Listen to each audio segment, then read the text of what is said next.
and they thrust him onto your breast, Janet, was just handsy bond, nipple, and I'd never breastfed, right? And this, and I'm bleeding, and it's just, I've never been able to deal with blood. My son was not getting full from breast milk, right? We're breastfeeding, and at that point, the exclusive breastfeeding debate versus the bottle feeding debate was just starting. Now, this baby was colicky. He would cry, but I have this weight of HIV, failure to thrive. This is the narrative that's going in. And I don't think I even got him tested until he was about 2 years old. We both decided, okay, we've had one miracle, right? That's it. No more children. We're done. My dad dies in August 97. At this point, I had no plant in my arms, right? Yeah. This long-term birth control. So from the day my dad died, I started bleeding, right? Yeah. I bled through the funeral. I just bled, right? And then I worked as a consultant. So I had to go to Botswana for a consultancy for 5 weeks. And we were 5 weeks in the Okavango Delta, in the desert. It was because I don't work in town. I work for agriculture, right? So you're seeing farmers, you're seeing pastoralists, so we were literally camping. And imagine, I was bleeding every day, pads, tampons, every day, and you're out in the bush. Even disposing them is a problem, and you even start to think that you're smelling, because you're really, really bleeding. I get back to Harare. My sister picks me up at the airport, and I was pale. I was white, and my sister says, "I'm taking you straight to the doctor. I can't." And she says, "What's wrong?" I said, "I've been bleeding."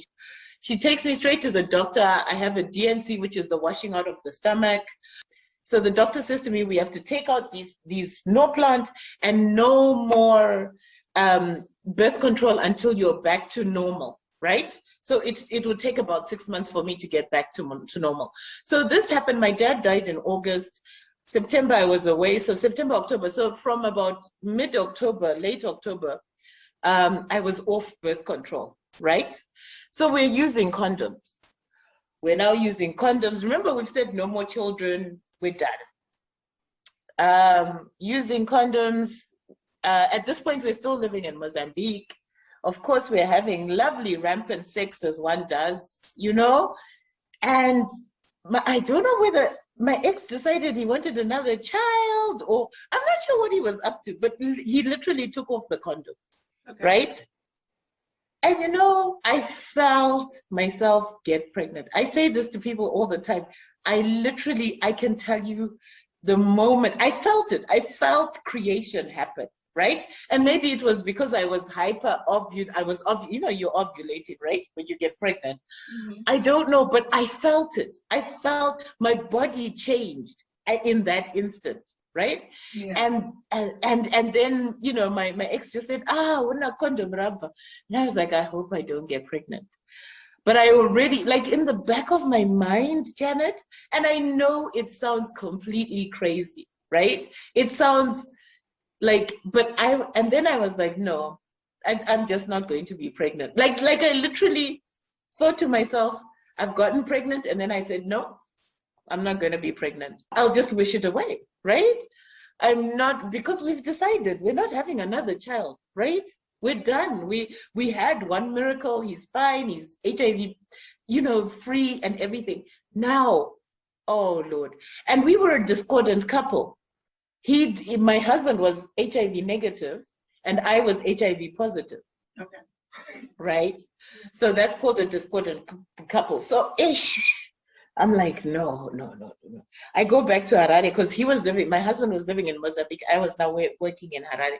I'm like, but my body this second pregnancy, Janet, was different, right? Last time I'd had a boy, my daughter was from the get-go. I don't like sweet things.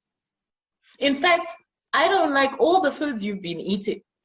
Okay. I was craving lime juice. I've never drunk lime juice since that pregnancy. I was making these huge 5-liter lime juice bottles and just sipping on lime juice. Sherbet, I would send people to scour, like, please find me. And not sherbet. I didn't like sherbet with the rose colored or whatever. I wanted white sherbet. Don't bring me any other sherbet, just the white sherbet. Anything that's astringent, lemon. Oh, this child she just didn't want sweets. You're kidding me. This child was like, I am going to be picky. I'm going to be difficult. So I'm like in denial, but this child is like, I'm here. Hello, you're pregnant, I'm getting morning sickness. And in all of this, remember, Janet, all of this is happening, and I'm saying, no, this is not happening, right? In my head, I'm like, my body is telling me one thing. In my head, I'm like, logically, no, this is not good. We are just going to wish this pregnancy away. Then came a time when, What at that moment, like, why were you in so much denial? Why were you refusing to accept that you could possibly be pregnant? Because now I knew more about HIV, right? And more people had died. Yes. And I was just not prepared to bring an HIV positive child into this world. And I just didn't have the strength to do it. I was just like, I can't do this again. I cannot go through this again, And I kept thinking, I made a deal with God the first time. I can't ask him to do this over again, He did the miracle the first time. How is he going to do 2 miracles for me? So it was just like, if I will it away, if I wish it away, if it's not what it says it is, it's not, it's just. So my friend Titi bought a pregnancy test. We used to live near 5th Avenue. We lived in 8th Avenue. Okay. So she goes and gets a pregnancy test and leaves it outside my door like, woman, let's just face this. Remember, the only person who knows I'm HIV positive, the only people who knew I was HIV positive are my ex-husband and my friend, the one we did the test with. These are the only 2 people in my life and my sister. The only 3 people at this point who know that I'm HIV positive, right? So all of these concerns that I'm having, I can't even voice them with anybody else, right? My husband is sick of this HIV conversation. He's like, we'll deal with it when it comes, right? So I can't even say to him, these are my concerns, this is what's happening, right? My sister's working full time, and so my friend leaves this pregnancy kit. So I come home with my little sister. My little sister goes, oh, we're pregnant. And just saying it, Janet, because we hadn't even done the test, just her saying it was just like, oh. I felt my shoulders just go, oh. Gosh, like literally pop your balloon deflated kind of thing. Exactly. Yeah. And so I was like, oh, Lord. Just worsens the isolation. It just went, and then of course the test came out positive. Of course, and a nice line, one of those you can't even say, there's it. And what makes it worse, honey, is the fact that it's the fact that my little sister was standing there going like this, like, we're pregnant, and I'm sitting there going, oh no. Oh no. And she's like, we're so happy. We're having a baby. And I hope it's a girl. And and I'm going, I want to scream. I remember not sleeping. I was just, and then I call my ex and he's like, no, I knew I'd made you pregnant that day. I just knew it, and he's doing the whole, I'm the man. And I'm like, but we were not going to have another child. We had said, and he says, God wills. And I was like, luckily my sister found me the best doctors ever. Peter Mbizo, was the GP, and he was like, and he was young, and he was like, Wadzi, I'm sending you to the best doctor. So he introduced me to my gynecologist, Dr. Hammond, who is from Ghana, and Dr. Elopis Banda, who is the preeminent HIV specialist. He's an immunologist, he's whatever. So I go to these specialists, right? And I've always liked science. I've always like, I like doctors. I like, you know, I like people who know what they're doing. And they made me feel so comfortable. But in this case, the preeclampsia was really bad. Okay. And it came with hypertension. So I had blood pressure. I'd never had BP in my life. Mm-hmm. And I had blood pressure in in both pregnancies, actually. But in this case, it was higher. And the edema and the preeclampsia. And he said, okay, I have to hospitalize you. I was like, do what? I am not. And I said, for how long? And he was like, well, it could be for the 9 months. I was like, I am not spending 9 months in a hospital. Are you nuts? Do you know what? And I was like, okay, I promise I'll be on full bed rest. And for sure, Janet, this child made sure I was on bed rest. This child, I would need to be escorted because I would faint. Oh, dear. I would collapse. So, you know, Auntie would take me from the bedroom to the bathroom and back if I was going downstairs, because we lived in a 2-story building. She would be behind me as we go up the stairs because I would just collapse. I would just faint, right? And I think I told you the story before where I thought you know how you have these bouts of normalcy? This, like I'm myself, you know? And I thought when people had gone to church, I thought, let me make them some breakfast. They came back to find me out cold on the kitchen floor with the bacon almost burning. And luckily they had just come, you know, like I started cooking as they came back, right? Or else they'd have found the house burnt. So this child, and then I had to take medication. And so the protocol was from the 6th month, you started to take antiretrovirals. So you took antiretrovirals from the 6th month of pregnancy to the 9 months, and then I had to take for 3 additional months, right? To protect myself and the baby from catching HIV. And I had to have a cesarean birth. And I could not breastfeed.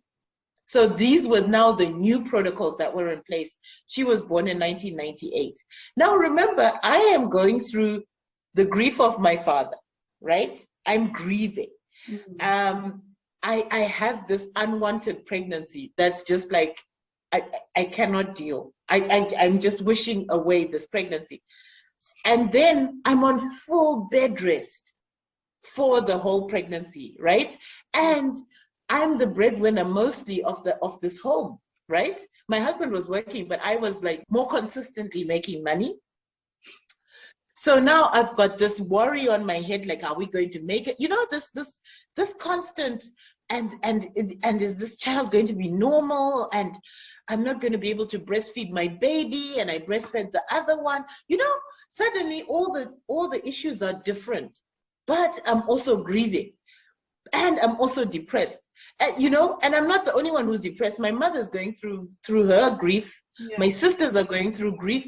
We're all kind of in this very weird, surreal world, right?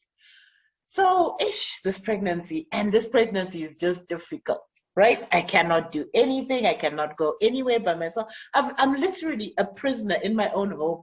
Because if I want to go to the bathroom, I've got to alert, Sissy, come, I'm going to the loo now. Just, you know, like, watch me. So she'd have to leave whatever she was doing to make sure, you know, I didn't collapse, nothing happened, you know. So it's this almost like this constant check. Plus, I have a food, like this child wants certain foods, right? This child just wants certain foods. So, Janet, I finally get to, I'm having a baby shower. My friends decide, let's have a baby shower for Wadzi. Let's, you know, best Saturday of my life, best weekend. I see my friends, we have a great time. I'm in such high spirits. Janet, I am happy. You know that feeling, you're effervescent, you're feeling yourself. You're like, And I had a checkup on the Monday. Monday we go in. The doctor says to Rocky, my ex-husband, just go and take this woman to the hospital right now. And go and get the clothes and bring them. Go and get her pajamas, is what he said. I'm like, but doc, I'm so happy. You know, what I was thinking, Janet, was, I'm so happy. Right. How can I be ill? You know? How can I be ill when I'm so happy? You know, this is the only, like for me, it was, how can I be ill when I'm so happy? Yeah. Right? This is the best I have felt in this entire pregnancy. And exactly. There's something wrong? How? Exactly. So he's like, no, your blood pressure is actually ridiculously high. And I have to get your blood pressure down, and I've got to get this baby out. So, you know, the preparation was not even prepared, right? And we had moved now to Maronda, because we were looking for a house in Maronda and everything. And so we had moved to my parents' house in Maronda to live with my mom. And she was happy because, you know, her husband had died, and now she had this family. She had our son. You know, she was beginning to feel like life was coming back. So my husband has to go and take the pajamas and look for the baby things, which were not packed in a bag, you know, like the first pregnancy, everything was ready, and then the second pregnancy, you're just like, it's coming, you know, the due date. And this is before the due date, because she was meant to be born end of October. This is the 14th of October. Mm-hmm. So you know, you're telling me to go to hospital, but it's not time yet. You know, and this is a second baby. This is not the first where you are like meticulous and you bought all the things. No, you're like, you're even using second-hand clothes. You're like, you know, you're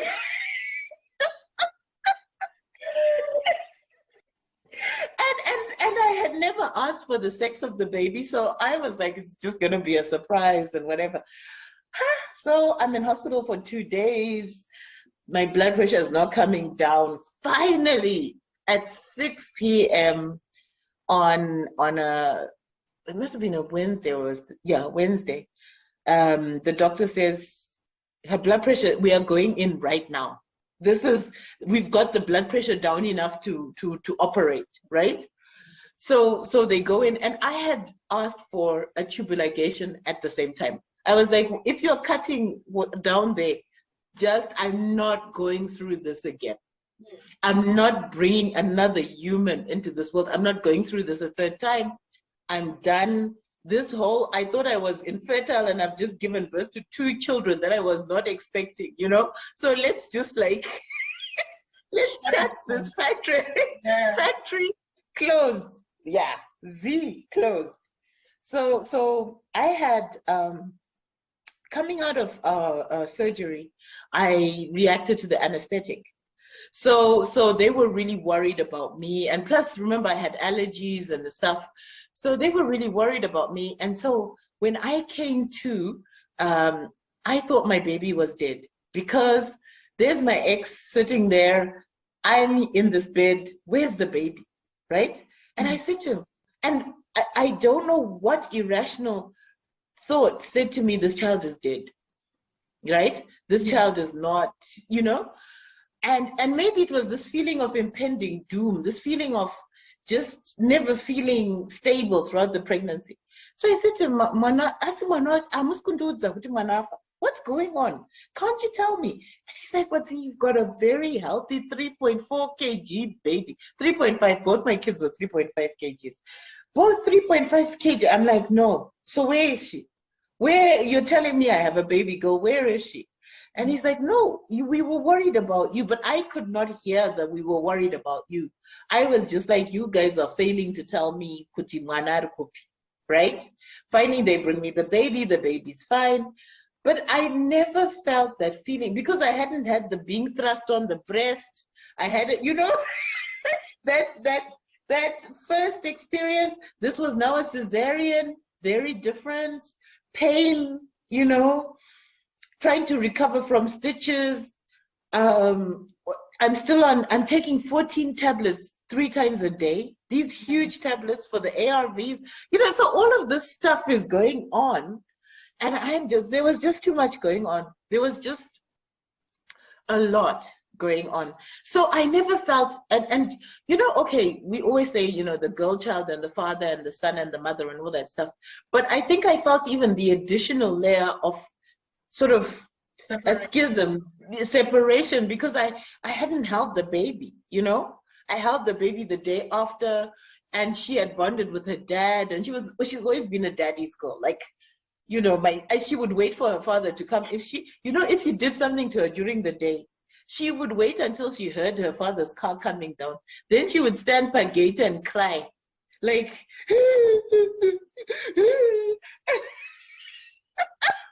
and the father, of course, would drive in and say, "What are you doing, Manoko Mamita?" saying, and you know, it would come from nowhere. You would have finished. This is a story that happened in the morning. I had skills. That child had, and then a memory of an elephant. Wow. But so I guess that's where the elephant memory comes out back, because she would just be like, you know, you guys would have forgotten, right? She hears her father's car, she runs to the gate and she's, you just, Commander, why is she crying? You know, everybody's like shocked, Kuti. And then you know the father's on his way. She's coming to tell the whole story of what happened that whole day to her. And these people they are cruel to me, you know.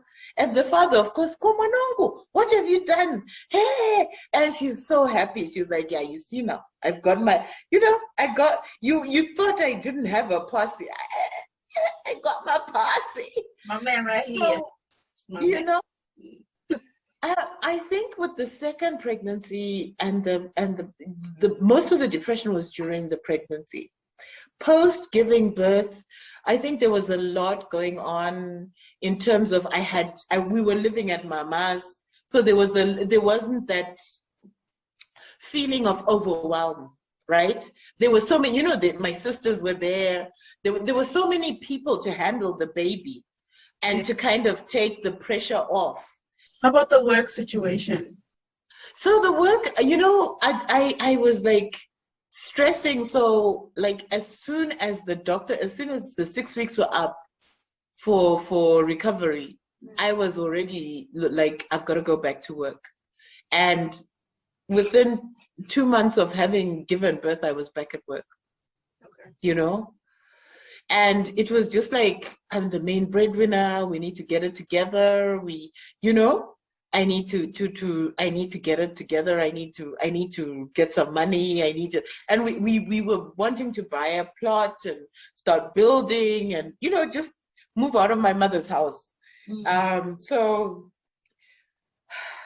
you know, with this one, I would say that, yeah, the second one, in terms of the post-birth, it was much easier than the first baby. Yeah. Yeah. but it's just like when I hear you talking about what was going on in your head, your emotions, you know, the fears that you have, and it's very difficult for other people to actually understand what's going on in your head because they're not living a day or a second in your life, you know, and that basically is what torments people when they're going through this phase of their life. Like you said, on TV, you have the glow, you're so happy, you're rubbing your bum, everything is perfect, you know, but that's not the reality that you're living, you know. The reality is fear, right? You're afraid. You're grappling with so many things. You're thinking of the finances. You're thinking of the baby. You're thinking of your relationship. You know, there's so many things going on in real life that people, and then remember, I can't tell people I'm HIV positive, right? I remember when I went to buy the medication, when I had to start taking from 6 months, screaming at my mom to get out of the pharmacy because she was invading my medical privacy. because I didn't need her to know that I was HIV positive. I didn't need her to know what medication I needed to take, right? And she was like, go and sit outside, I'm coming, you know? So all of that stuff, you know, that you really have to, I'm so happy that I can unpack it now, you know, and I'm so happy that I can, and I hope it helps some women out there. I mean, talk about it. Just get really good medical care. And what I always say to people is, if your medical provider isn't doing it for you, even the clinic, change clinics, you know?